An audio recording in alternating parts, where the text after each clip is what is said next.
Hello guys, welcome to our YouTube channel that is bright beginnings with JS Yadav. हमने जो inheritance and variation वाला जो chapter start किया था उसमें हमने दो लॉज पढ़ लिए थे मैंडल के और मोनोहाइब्रिड क्रॉस पढ़ लिया था। आज हम पढ़ेंगे डाई हाइब्रिड क्रॉस। डाई का मतलब टू जीन्स को लेके जो क्रॉस होगा उसके उसको देखेंगे और लॉ ऑफ इंडिपेंडेंट असॉर्टमेंट देखेंगे। लॉ ऑफ इंडिपेंडेंट असॉर्टमेंट देखेंगे। ठीक है, थोड़ी सी हम क्रोमोसोमल थ्योरी के बारे में बात करेंगे, क्रोमोसोमल थ्योरी ऑफ इनहेरिटेंस, उसके बारे में थोड़ी सी बात करेंगे। मेंडल भाई साहब कैसे फेल हुए, क्यों फेल हुए, ठीक है, उसकी थोड़ी कर ली थी हमने पहले चर्चा, आज भी कर लेंगे। देखो, डाईहाइब्रिड का मतलब होता है जो दो जीन्स को, मैंने क्या कहा, राउंड और येलो सीड्स। ठीक है, ये डोमिनेंट है किस पे, रिंकल्ड और ग्रीन पे। ठीक है, तो अब देखना बेटा, ये राउंड है और ये येलो है, दो जीन्स हो गए। पहले हमने टी और टी एक सिंगल जीन के बारे में पढ़ा था, यहाँ हम ये आर आर के बारे में पढ़ सकते हैं। ठीक है, तो एक इसकी है ना जेनेटिक्स प्रॉब्लम की एक क्लास ले आऊंगी जिसमें सिंगल डाईहाइब्रिड और मोनोहाइब्रिड क्रॉस के आपको बहुत सारी प्रैक्टिस करा दूंगी। ठीक है, पहले चैप्टर कंप्लीट कर लेते हैं उसके बाद। तो देखो, इससे जो गैमेट्स बनेंगे वो क्या बनेंगे, आर वाई और आर, ये बनेंगे। इससे जो गैमेट्स बनेंगे वो बनेंगे आर वाई और आर वाई, ऐसे ही गैमेट्स बनेंगे, है ना, चार गैमेट्स ये बनेंगे। तो अब हम बनाते हैं F1। F1 में सिंपली देखो क्या बनेंगे, आर आर वाई और वाई, यही बनेंगे। इधर कराऊंगी तो सारे देखो। अब आप थोड़े से अपर लेवल पे आ गए होगे तो समझ में आ गया होगा, अगर कहो तो चेकर बॉक्स बना के भी समझा देते हैं। चलो भाई, चेकर बॉक्स। F1 जो जनरेशन है उसके अंदर मैंने क्या कहा, मेल फीमेल, आप जो समझना चाहें, जिसको समझना चाहे आराम से समझ सकते हैं। ठीक है,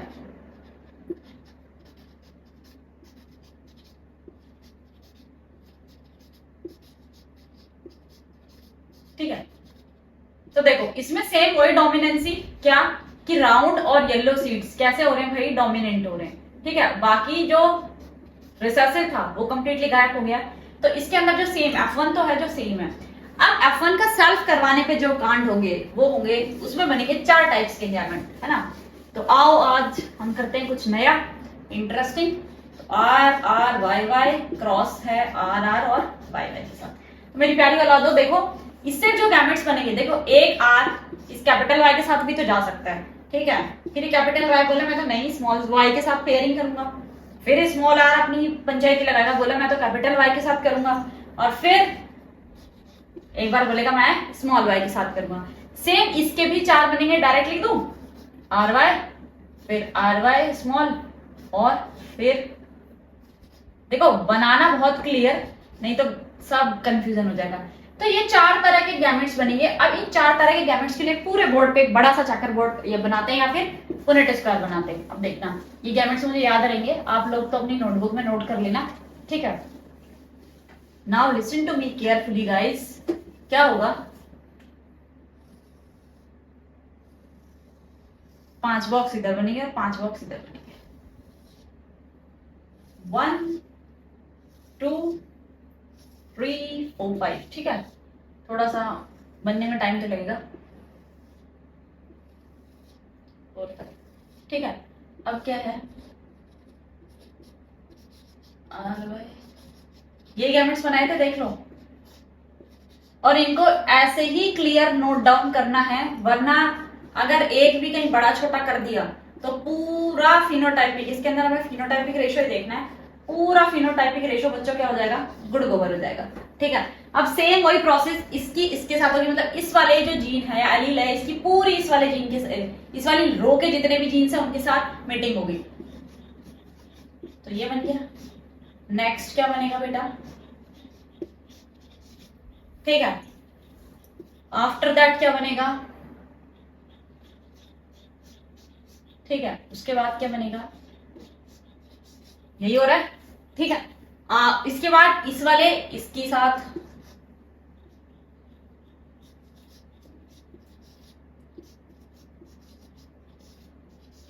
ठीक है, स्मॉल को देख लो मैं कैसे बना रही हूँ, कैपिटल को कैसे बना रही हूँ, आपको ऐसे ही बनाना है। If you don't want any confusion in your Punnett square और इन योर लाइफ ऑल्सो, वरना सारा सब कुछ हौच पौच हो जाएगा। नाउ इसकी कराते हैं इस पूरी रो के साथ। मैं पहले है ना डोमिनेंट वाले कैरेक्टर लिख रही हूँ, क्योंकि वही बात है, कैपिटल लिखना थोड़ा इजी होता है, क्योंकि हमें सिखाया भी स्कूल में कैपिटल लिखना जाता है ना, तो हम उसी को फॉलो कर लेते हैं ना। ये तो रिसेसिव वाले आ गए, ठीक है। अब देखना, अब ये भाई साहब, आफ्टर दैट ये, after that this one, and that is purely recessive. अब देखना, मैं क्या कह रही हूँ, राउंड और येलो कितने बने होंगे, राउंड एंड येलो देखना है हमें। तो एक कैपिटल आर और एक कैपिटल वाई होना बहुत जरूरी है, क्या इसके अंदर होना। तो देखो इसको, इनको कट करते जाए, देखो इसके अंदर एक कैपिटल और एक, देखो एक कैपिटल आर भी है और एक कैपिटल वाई भी, इसके अंदर भी एक कैपिटल आर और एक कैपिटल वाई है, इसके अंदर भी 3, इसके अंदर भी 4, इसके अंदर भी 5, और इसके अंदर भी है 6, और देखो इसके अंदर है 7, इसके अंदर है 8, और एक इसके अंदर है 9, ठीक है। तो ये क्या है, इस एरिया में ऐसे फॉर्मेशन इसका हो जाता है, ठीक है, एक रेक्टेंगल शेप में। कितने हैं बेटा ये राउंड और येलो कितने हैं, 9, ठीक है। फिर राउंड और क्या देखे, ग्रीन देख ले, फिर रिंकल्ड और येलो देखे, और रिंकल्ड और ग्रीन देखे, इनके बीच में रेशो देखना है हमें, ठीक है। तो मेरी प्यारी औलादो, अब देखो एक आर और 2 स्मॉल वाई होने चाहिए। अगर एक भी कैपिटल वाई हुआ तो वो येलो हो जाएगा, डोमिनेंट हो जाएगा, यानी एक कैपिटल आर और रिसेसिव होने बहुत जरूरी है। अब देखिए इधर देखते हैं, 1 2 और कितने दिखाई दे रहा है भाई, ये दिखाई दिया, कितने हैं बेटा 3। अब क्या कह रही हूं मैं, रिंकल्ड और येलो, यानी स्मॉल आर दोनों होंगे, एक भी कैपिटल आर हो गया तो क्या हो जाएगा, डोमिनेंट हो जाएगा। और क्या होना चाहिए, एक कैपिटल वाई होना जरूरी है, यानी राउंड और येलो देखते हैं। तो 1 2 एंड दैट इज 3, कितने हो गए 3। और एक प्योर क्या होना चाहिए, रिंकल्ड और ग्रीन, दैट इज रिंकल्ड और ग्रीन। ये यहाँ मैं राउंड बोल गई थी और रिंकल्ड था, ठीक है। अंडरस्टैंड माई फीलिंग्स, भावनाओं को समझिए। तो ये क्या कह रहा है कि F1 के अंदर अगर 2 जीन्स का हम क्या करते हैं, 2 जीन्स की स्टडी करते हैं, तो जो फिनोटाइपिक रेशो है वो क्या आता है औलादो, और जीनोटाइपिक भी सेम ही रहेगा। फिनोटाइपिक रेशो जो है वो क्या आता है बेटा, सेम तो नहीं रहेगा, ये कैपिटल वाले, इसमें ये एक अलग हो जाएगा, बाकी सारे ऑलमोस्ट सेम रहेंगे। तो क्या होगा, फिनोटाइपिक रेशो होगा 9:3:3:1। आ गई बात समझ में। तो ये क्या है ये मैंडल ने जब डाइहाइब्रिड क्रॉस कराया तो ये देखा कि यार अगर 2 जीन है तो 2 जीन जो आपस में है वो एक दूसरे को इंटरप्ट कर रहे हैं क्या बेटा। तो यही क्या था, लॉ ऑफ इंटरडिपेंडेंट असॉर्टमेंट, कि जितने भी जीन्स है वो जब सेग्रीगेट होते हैं तो जो अपनी प्रेजेंस है या जो अपनी आइडेंटिटी है वो उसको रिटेन रखते हैं। ऐसा नहीं होता कि है ना ये जीन उनकी कहीं इंटरमिक्सिंग या ब्लैंडिंग हो रही, जो मैंने लास्ट क्लास में बताया था। यहाँ पे किसी भी जीन की इंटरमिक्सिंग या उसकी वजह से कोई नया ही इफेक्ट पड़ रहा हो, ऐसा तो हो नहीं रहा, ठीक है। तो इसी वजह से क्या कहा कि चाहे हम जीन्स कितने भी ले ले, डाई हाइब्रिड की जगह ट्राई हाइब्रिड का कराएं, ठीक है, तो और कॉम्प्लिकेटेड हो जाएगा। लेकिन क्या है कि जब आप इस पे फोकस करोगे तो आप ये देखोगे कि जो सेग्रीगेशन होना है, इंडिपेंडेंट असॉर्टमेंट है जो जीन्स की, वो क्या रहती है, एक दूसरे पे बिल्कुल डिपेंडेंट नहीं है। अब ऐसा है क्या आपका आंख का कलर जो है वो बिल्कुल ही डिफरेंट हो रहा है, कुछ अगर जीन में म्यूटेशन हुआ है, कुछ चेंजेस हुए हैं, ठीक है, वेरिएशन आई है, वो चीज अलग है। और वो भी कब आती है, रिकॉम्बिनेशन की ड्यूरिंग। अभी रिकॉम्बिनेशन और लिंकेज का टॉपिक पढ़ेंगे, ठीक है, TH मॉर्गन सटन वो है ना जिन्होंने दिया था। तो क्या है, अब क्या ऐसा होता है क्या कि राउंड जो सीड है वो अगर येलो के साथ जा रहा है तो वो येलो अपनी ओन आइडेंटिटी शो कर रहा है, राउंड अपनी अलग। रिंकल के साथ येलो जा रहा है तो वो अपनी ओन आइडेंटिटी, दोनों अलग अलग जो फैक्टर्स है वो शो कर रहे हैं।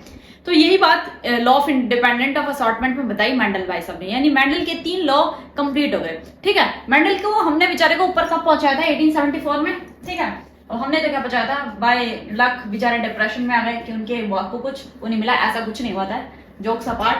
अब क्या हुआ, अब हम थोड़ी सी बात करते हैं क्रोमोसोमल थ्योरी। अब मैंडल को बेचारे को अप्रिशिएशन मिलना चाहिए ना, ठीक है। देखो मेन रीजन क्या था फेलियर का, एक तो मैंडल जो डिस्क्रीट यूनिट्स थी यानी फैक्टर्स, जीन की डिस्कवरी नहीं हुई थी, उनके बारे में क्लियरली नहीं बता पाए। दूसरी बात, अब बायोलॉजी में कोई मैथ्स घुसाएगा तो कौन पढ़ेगा। सेम सिचुएशन ये हुई कि बायोलॉजी में उन्होंने मैथमेटिकल कंसेप्ट यानी पुनेट स्क्वायर घुसा दिया, इस वजह से क्या हुआ, लोगों का दिमाग घूम गया, ठीक है भाई। तीसरी बात, लोगों को वही वाली बात है ना, जो चीज इजीली मिल जाती है उसकी वैल्यू नहीं होती। सेम हियर कि मैंडल्स के वर्क की कोई वैल्यू नहीं हुई।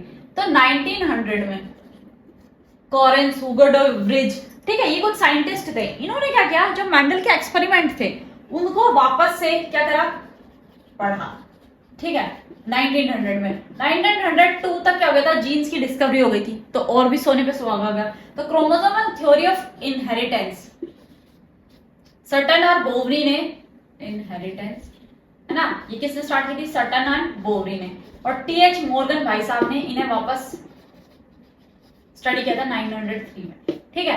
तो एक्चुअल में क्या हुआ, जब कॉरेंस और इन्होंने ये देखा कि जो मेंडल के फैक्टर्स है, इन्होंने क्या रिलेटेड पाया कि जो इन्होंने ये कहा कि जो क्रोमोसोम्स है, जोम्स है, वो होमोलोगस पेयर होते हैं, यानी एक ही उसके ऊपर सिचुएटेड होते हैं। अगर एक ही जीन पे सिचुएटेड है तो वो क्या है, होमोलोगस पेयर पे है। दूसरी बात, क्रोमोसोम्स जो है वो life long as it is, chromosomes जो है वो life long as it is रहते हैं सेल के अंदर, भाई रहते हैं, ऐसा थोड़ी ना होता है कि सेल खत्म हो रही है, नो डाउट, पर क्रोमोसोम्स का जो नंबर है, यानी 46 क्रोमोसोम्स आपके अंदर रहते हैं, वो थ्रू आउट द लाइफ, यानी कंप्लीट लाइफ के अंदर क्या रहेंगे, 46 के 46 रहेंगे, ठीक है, वेरी नाइस। फिर ये कैरेक्टर्स को पास ऑन करते हैं, यानी हेरिडिटी, कैरेक्टर्स का मतलब हेरिडिटी को पास ऑन करते हैं, हेरिडिटी की यूनिट है। तो ये भी बात सही है कि क्या हो रहा है, एक वन जनरेशन से नेक्स्ट जनरेशन के अंदर क्या हो रहा है बेटा, कैरेक्टर्स पास ऑन हो रहे हैं। तो ये किसने बताया, ये भी इन्होंने बताया, ठीक है। तो उसके बाद इन्होंने इस टाइम पे कंसेप्ट और आ गया था, किसका, सेल डिवीजन का।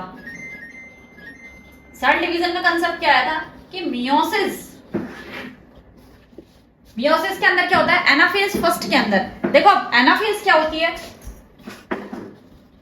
ये आपने पढ़ा होगा 11th में, जब 11th की क्लास में लेकर आएंगे हम जल्दी, तो उसके अंदर आपको एनाफेज, मेटाफेज, टीलोफेज ये कंप्लीटली बताया जाएगा, ठीक है। सेल साइकिल, एनाफेज के फर्स्ट के अंदर, इसके अंदर क्या होगी बेटा, 2 सेल साइकिल बनेगी। जैसे ही मियोसिस सेकंड होगा, क्या होगा, मियोसिस सेकंड, मियोसिस सेकंड होगा तो एनाफेज सेकंड के अंदर क्या होगा, इन दो से वो कितनी सेल बन जाएगी, 4 सेल, यानी 2 रिडक्शनल डिवीजन। और क्रोमोसोम का नंबर जो है, देखो सेल्स क्या होती है, डिप्लॉइड होती है अपने आप में, लेकिन जो जर्म सेल्स होती है वो हैप्लॉइड होती है, और वो बाद में जाके क्या बनाती है, डिप्लॉइड सेल्स बनाती है। तो ये बताया था ये सटन एंड बोवरी ने, ठीक है। उसके बाद टीएच मॉर्गन भाई साहब ने क्या करा, टीएच मॉर्गन भाई साहब ने एक ड्रोसोफिला मेलेनोगास्टर, ड्रोसोफिला मेलेनोगास्टर, ये क्या होती है, this is called fruit fly. अरे मैं और एक अच्छा सा आइडिया बताऊं, एक केला को बाहर रख देना, ठीक है, 24 घंटे के अंदर उसके ऊपर जो काली काली छोटी छोटी मक्खियां बैठती है वो कहलाती है ड्रोसोफिला मेलेनोगास्टर, अगेस्टर। और इसके अंदर एक बात बताऊं, एक और इंटरेस्टिंग बात, इसका मेल बेचारी का छोटा होता है, ठीक है, पिद्दू सा, और फीमेल बड़ी होती है, just opposite of human beings. तो इसका क्या किया, दूसरी बात, इसकी जो लाइफ साइकिल होती है वो 2 घंटे की होती है, ठीक है। एक प्योर मेटिंग से इसमें आप मतलब 1000 ऑफ लार्वा क्या कर सकते हो, ऑब्टेन कर सकते हो। दूसरी बात, कैरेक्टर वाइल्ड और म्यूटेंट जो है उनके जो कैरेक्टर्स है वो इजीली क्या हो सकते हैं, इजीली स्टडीड है, तो इसी वजह से। और दूसरी बात, इसके जो क्रोमोसोम्स होते हैं वो ह्यूमन बीइंग्स की तरह होते हैं, XX और XY, मतलब मेल्स जो होते हैं वो हिट्रोगैमेटिक होते हैं और जो फीमेल्स होती है वो होमोगैमेटिक होती है, तो सेम इसके अंदर होता है। तो टीएच मॉर्गन जो थे उन्होंने ये देखा कि जो सटन एंड बोवरी ने कहा है काम, देखो इस जेनेटिक्स में एक बेचारे किसी एक को तो क्रेडिट मिला नहीं, तभी इतने सारे साइंटिस्ट आ गए, ठीक है। मैंडल को मैंडल का क्रेडिट नहीं मिला, कॉरेंस और जब तक ह्यूगो डी ब्रिज ने अपना काम नहीं करा तब तक नहीं मिला। उसके बाद क्रोमोसोमल थ्योरी जब आई, सटन एंड बोवरी ने जो काम किया 1903 में, जब तक किसने काम नहीं किया, वापस टीएच मॉर्गन ने काम नहीं किया, तो ये सारी चीजें फेल थी, ठीक है। अब ये बात आपके बहुत अच्छे से समझ में आ गई होगी कि क्रोमोसोमल थ्योरी ऑफ इनहेरिटेंस क्या है, जो बचपन से पढ़ते आ रहे हो ना आप, कि क्रोमोसोम का नंबर फिक्स होता है, through out the life same रहता है, ठीक है, इनमें रिडक्शनल डिवीजन होता है, सेल्स के अंदर सेल्स डिप्लॉइड होती है, ये सारी चीजें जितनी भी पढ़ते हुए आए हो अब तक, वही क्या थी, क्रोमोसोमल थ्योरी ऑफ इनहेरिटेंस थी। अब एक और चीज, लिंकेज एंड रिकॉम्बिनेशन। अब ये लिंकेज एंड रिकॉम्बिनेशन क्या बोला है भाई, इसके बारे में भी थोड़ा सा जान लेते हैं। वाइल्ड और म्यूटेंट, वाइल्ड व्हाइट म्यूटेंट और वाइल्ड टाइप के अंदर क्रॉस करवा के देखा गया था, ठीक है, ड्रोसोफिला के अंदर ही। तो एज यूजुअली मैंने बताया कि ड्रोसोफिला के अंदर क्या है, सेम ह्यूमन बींग्स जैसे क्रोमोसोम्स होते हैं, इसीलिए वो क्या है, साइंटिस्ट के लिए, स्टडी के लिए एक बहुत अच्छा क्या है, मॉडल है। दूसरी बात, 2 वीक के अंदर उसकी लाइफ साइकिल कंप्लीट हो जाती है। अब आदमी की स्टडी करने के लिए कोई बेचारा 100+ जी रहा है, तो 100+ यानी क्या बताओ, साइंटिस्ट पहले सटक जाए तो गड़बड़ हो जाएगी ना। तो ये चीज अब हम पढ़ेंगे linkage and recombination. Linkage and recombination क्या होता है, देखो अगर होमोलोगस जीन है, होमोलोगस और पेरेंटल, होमोलोगस है और पेरेंटल है, तो इनके अंदर क्या होगा बेटा, जीन क्या होंगे, बिल्कुल पास पास होंगे, तो ये क्या होंगे, टाइटली पैक्ड होंगे। मैं क्या कह रही हूँ, ये क्या होंगे, टाइटली पैक्ड होंगे। आई मेरी बात समझ में? तो टाइटली पैक्ड होंगे तो इनके अंदर क्या होगा, लिंकेज होगा, ये एक दूसरे से जुड़े हुए रहेंगे, ठीक है। इनके अंदर नए रिकॉम्बिनेशन या दोबारा कंबाइन होने की पॉसिबिलिटी कम हो जाएगी, ठीक है। नॉन पेरेंटल जीन यानी हाइब्रिड्स जो लूजली पैक्ड होंगे, जिनके साथ हम कलाकारियां करेंगे, वो कैसे होंगे, रिकॉम्बिनेंट।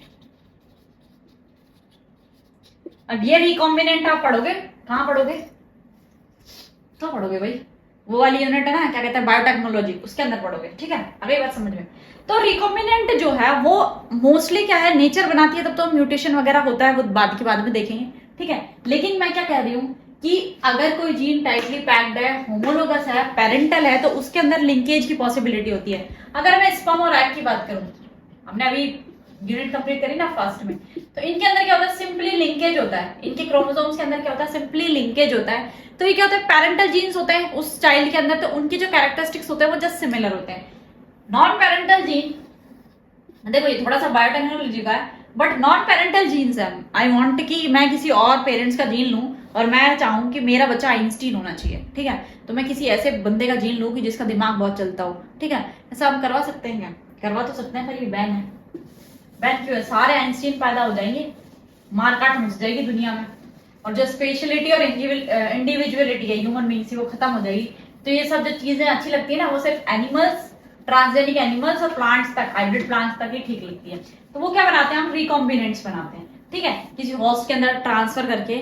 उसमें मेनली क्या करते हैं, हम एक जीन लेते हैं जो हमारा डिजायर्ड जीन होता है, उसको क्या करते हैं, दूसरे के अंदर क्या कर देते हैं, ट्रांसफर कर देते हैं, उसके अंदर उसको ग्रो करवाते हैं, और उसके बाद जिस भी के अंदर रिक्वायर्ड होता है उसके अंदर उसको ट्रांसफर कर देते हैं। वो सेल मान लो इकोलाई है, ठीक है, बैक्टीरियोफेज है, इनके अंदर उनकी रेप्लिकेशन करा के मल्टीपल कॉपीज बनाते हैं, फिर उसको जो पेरेंटल जीन या जो जीन होता है उसके साथ उसको क्या कर देते हैं, रिकॉम्बिनेंट कर देते हैं, ठीक है, वो कहलाती है रिकॉम्बिनेंट डीएनए टेक्नोलॉजी। और सेम वही है, रिकॉम्बिनेशन में क्या होता है, जीन्स ही तो एड ऑन होते हैं। तो सेम वही है कि रिकॉम्बिनेंट क्या होते हैं, नॉन पेरेंटल होते हैं। ऐसा ही अगर हम नॉर्मल जो मेटिंग है, मैंने कहा ड्रोसोफिला के अंदर जब आप sex determination in other birds और इनमें पढ़ोगे, तो मैं क्या कह रही हूँ कि जब मैं ये कह रही हूँ कि मैं वाइल्ड है और म्यूटेंट के अंदर क्या करा हूं, एक तो नॉर्मल क्या करा दूं, नॉर्मल फर्टिलाइजेशन करा दूं, दूसरा मैं क्या करा हूं, आर्टिफिशियली खुद की मर्जी से कराऊं।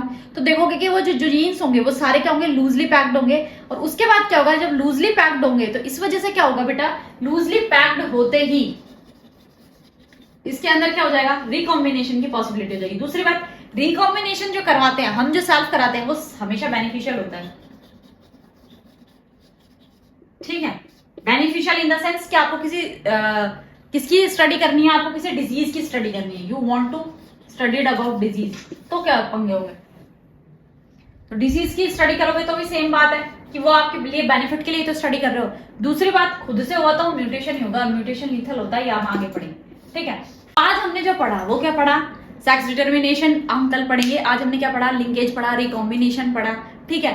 दूसरा क्रोमोसोमल थ्योरी ऑफ इनहेरिटेंस पढ़ा, ठीक है। मैंडल भाई साहब क्यों पिछड़े उनके बारे में पढ़ा, कौन कौन कॉरेंस और ह्यूगो डे व्रिज ये आए, इन्होंने इनके बारे में स्टडी करी, वो पढ़ा हमने कि उनकी वजह से उनको देखो 1874 में वो बेचारे दुनिया से गायब थे।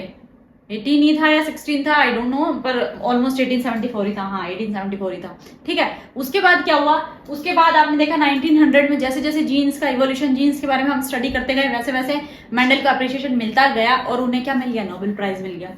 तो आज के लिए इतना ही। अगर आपको आज डाइहाइब्रिड क्रॉस वगैरह सब समझ में आया हो तो अच्छी लगी हो क्लास, तो इस क्लास को लाइक कीजिएगा, वीडियो को शेयर कीजिएगा, चैनल को सब्सक्राइब कीजिएगा और हमें सोशल मीडिया पर भी फॉलो कीजिएगा। Thank you so much.